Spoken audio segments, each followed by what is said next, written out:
Bem, olá, meus amigos, tudo bem? Bem, espero que sim. Então, vamos fazer algumas reflexões e a nossa conversa será sobre o nascimento do homem, dentro da visão da doutrina espírita, sobre as informações que recebemos dos espíritos, como se dá todo esse processo do nascimento do homem, ok? Então, vamos lá. Meus amigos, o homem, ele é composto, por assim dizer, de três elementos: corpo, a parte física, material; espírito, que é o ser inteligente; e o perispírito, ok? Então, são esses três elementos que constituem o homem. O corpo físico, quando vence, né, quando seu prazo de validade está vencido, ele se decompõe, né, morre, por assim dizer, perde a sua vitalidade. Mas o espírito não. Este prossegue. Mas e o que significa, o que quer dizer perispírito? Bem, perispírito é uma substância semimaterial que envolve a todos os espíritos. O perispírito, ele é que prende, né, o espírito ao corpo. Vou explicar exatamente o que eu estou querendo dizer.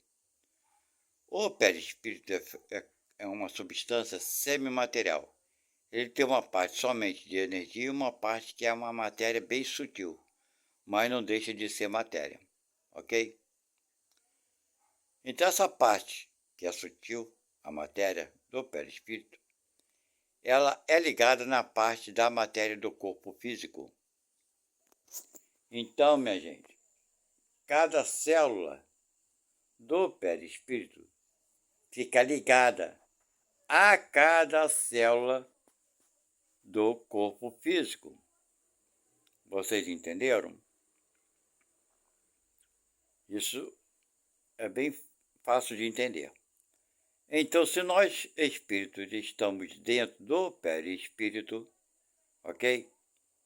Então, nós ficamos também momentaneamente ligados ao corpo, presos ao corpo, através das células do perispírito, ok?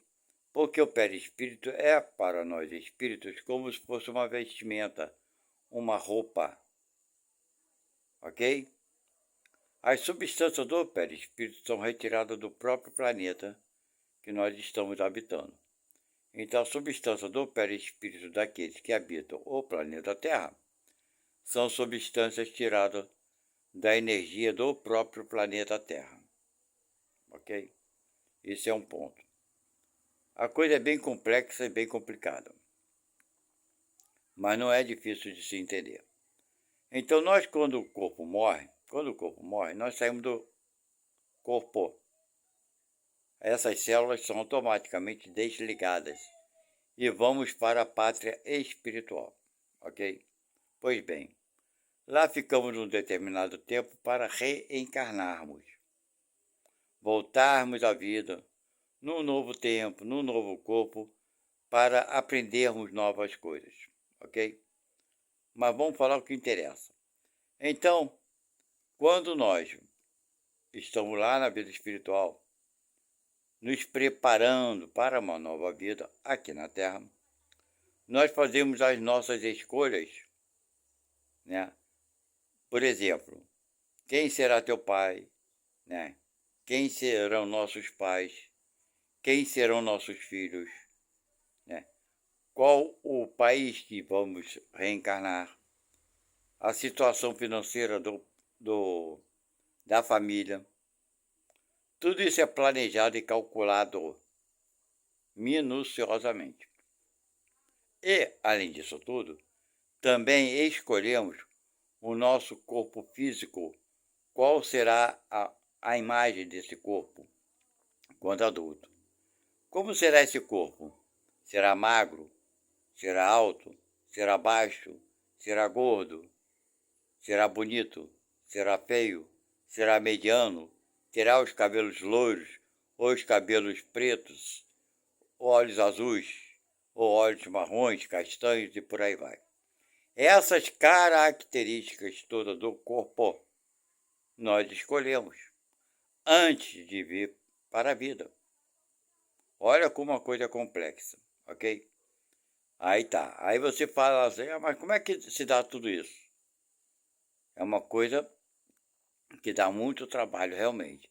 Existem os espíritos engenheiros da reencarnação, que são responsáveis para que o corpo daquela pessoa ou daquele espírito que vai reencarnar cresça com as características e fisionomias de acordo com aquilo que foi escolhido. Porque quando é escolhido lá na pátria espiritual, ele nos apresenta um corpo, como será exatamente uma imagem desse corpo. Não é só falado, eu quero olhos azuis, cabelo preto, não, não é só falado, mas o corpo ele é plasmado e se apresenta para a gente. A gente vai falar, eu gostei, tá bom, aceito isso aí. Deu para entender. Então, para esse corpo se desenvolver e ficar com essa imagem, com esse formato, com essas características, com a fisionomia, ok? Tem que haver toda uma preparação desse corpo. Então, como acontece esse processo? Bem, vamos lá. Quando o casal já está, unido, prontos para a esposa ficar grávida, ou o marido engravidar a sua esposa, os espíritos engenheiros responsáveis pela reencarnação ficam aguardando o ato sexual. É claro que não ficam dentro do aposento, ficam do lado de fora do quarto, porque eles respeitam a intimidade do casal. Então os espíritos se colocam do lado de fora. No momento que o homem ejacula, dentro da mulher, claro, e acaba o ato sexual, e por si só, aí os espíritos entram no ambiente e vão, até a mulher, que é onde está o espermatozoide, e começa todo o trabalho. O trabalho se inicia desde a elaboração da escolha do espermatozoide, porque o homem, quando ejacula, ele libera mais de 5 milhões, 7 milhões, depende de cada homem, mais de 5 milhões, 7 milhões de espermatozoides, ok? Mas cada espermatozoide tem o seu DNA, tem as suas próprias características, que vai determinar o formato, a fisionomia daquele corpo, ok? Então, apenas um espermatozoide penetra no óvulo feminino. Não é verdade? Isso é ciência. Então, para que determinado espermatozoide que tenha as características que vão formar aquele tipo de corpo que foi programado, esse espermatozoide ele é energizado pelos espíritos para que ele se acelere e ultrapasse os outros espermatozoides. Porque esse foi escolhido porque é este espermatozoide que traz todo o DNA que vai desenvolver aquelas características daquele corpo físico humano. Olha como uma coisa complexa. Pois bem, a partir daí, o espermatozoide penetra no óvulo feminino.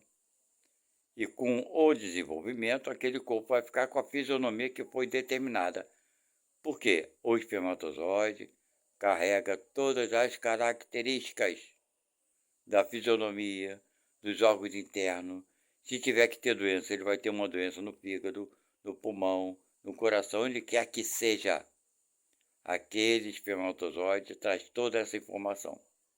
Deu para entender? Por isso que o homem, quando faz, ejacula, né, de um coito, por assim dizer, ele libera 7 milhões, 8 milhões, milhares de espermatozoides. Cada um traz uma característica. Ok? E vai ser utilizado o espermatozoide que está na programação daquela reencarnação.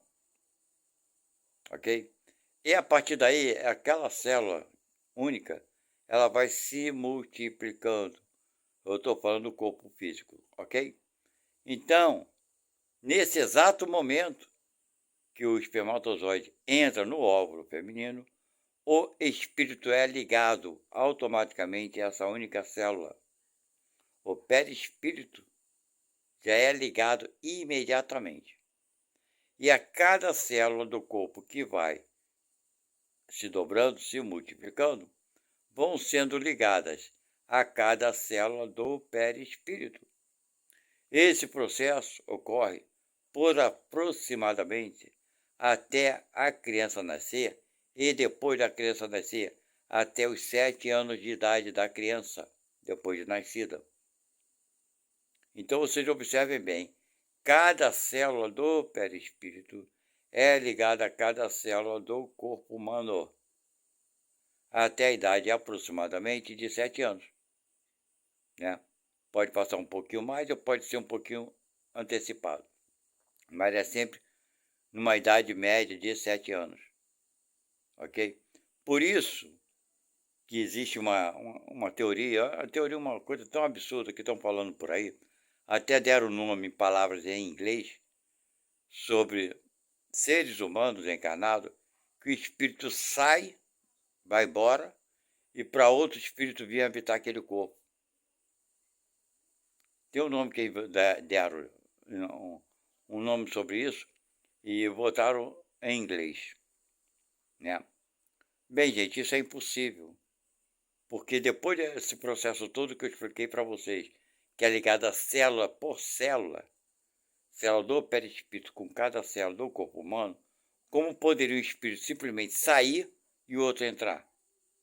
Se o espírito tivesse a condição de sair do corpo, se desligar automaticamente, do jeito que estão falando, a morte do corpo seria fatal. Ele deixaria de existir, o corpo deixaria de ter vida. E como o outro espírito poderia se ligar a cada célula assim, em cada célula do corpo? Como poderia esse outro espírito fazer isso? Ligar só a célula do perispírito àquela célula daquele corpo, quando não tem nenhuma compatibilidade. Lembra que eu falei que o espírito escolhe o corpo? Então aquele corpo vai ser compatível com a escolha que ele fez? Como é que pode vir um outro espírito e tomar um corpo vazio? Então, quem pensa nisso não estudou nada de doutrina espírita, não tem o menor conhecimento sobre como é o processo da reencarnação, ou o processo do nascimento. E detalhe, nós, antes de reencarnarmos aqui, nós, na vida espiritual, escolhemos o corpo, já falei isso, não foi? Pois é. Mas nós temos que nos auto-hipnotizarmos para diminuirmos o tamanho do nosso perispírito. Ok? Porque vamos inicialmente habitar um corpo masculino, um corpo humano pequenino, que se inicia com uma célula. Então precisamos sim diminuir a extensão do nosso perispírito, o tamanho, para ficar quase que microscópico, diminuindo consequentemente a célula do perispírito também. Olha que processo. Esse processo na vida espiritual não é feito em 1 hora, em meio-dia e meia hora, não. O espírito começa a diminuir o tamanho do seu perispírito durante todo o tempo de gestação daquela mãe, daquela mulher. que está grávida. Então, antes da criança nascer, o perispírito já entrou no trabalho de hipnose, na vida espiritual, por mais de 9 meses, aproximadamente 1 ano antes. Então, o espírito, para nascer aqui na Terra, é mais difícil e mais trabalhoso do que quando existe o desencarne, a morte. Ok? Ele já fica na vida espiritual antes de nascer 1 ano se auto-hipnotizando. Ok? Olha o trabalho que dá. Olha a dificuldade. Olha a dedicação de cada um de nós. Parece que foi pouco, não, foi muito grande esse. Por isso nem todos querem reencarnar. Muitos não querem reencarnar. E ficam muito tempo na espiritualidade. Só que chega um ponto que eles não aguentam mais, né? Ficar no mesmo patamar de inteligência e coisa e tal. Aí chega um momento que nós não aguentamos mais e pedimos, não, deixa eu ir. Eu sei que é difícil, mas eu tenho que melhorar, fazer o quê, né? Então não é muito fácil nascer aqui, não. É uma escolha que não é muito fácil, é muito difícil. Ok? Porque sabemos que vamos passar por esse tempo de 1 ano aproximadamente, perdendo aos poucos as nossas lembranças, a nossa consciência. Porque é necessário que assim seja. Vocês entenderam? Então eu expliquei mais ou menos a vocês o processo do nascimento de cada ser humano. Por isso, é impossível que o espírito saia para um outro espírito entrar e tomar posse daquele corpo. Quando existem as manifestações mediúnicas, seja no templo, numa casa espírita kardecista, seja no candomblé, seja na Umbanda, seja na Quimbanda, em todas essas religiões que trabalham, por assim dizer, com espíritos, quando há essa manifestação, o espírito, ele não toma o corpo, ele não entra no corpo daquele médium, apenas ele fica ao lado daquele corpo do médium e se sintoniza em pensamento com as energias do espírito encarnado daquele médium. E assim existe a comunicação entre os dois espíritos, o espírito do médium e o espírito que quer fazer a comunicação. Ok? É assim que é feito. O espírito não entra no corpo do médium. Bem, qualquer dúvida, fique à vontade para me perguntar e estarei à disposição. Esse é o processo do nascimento de todos os seres humanos. Até a próxima.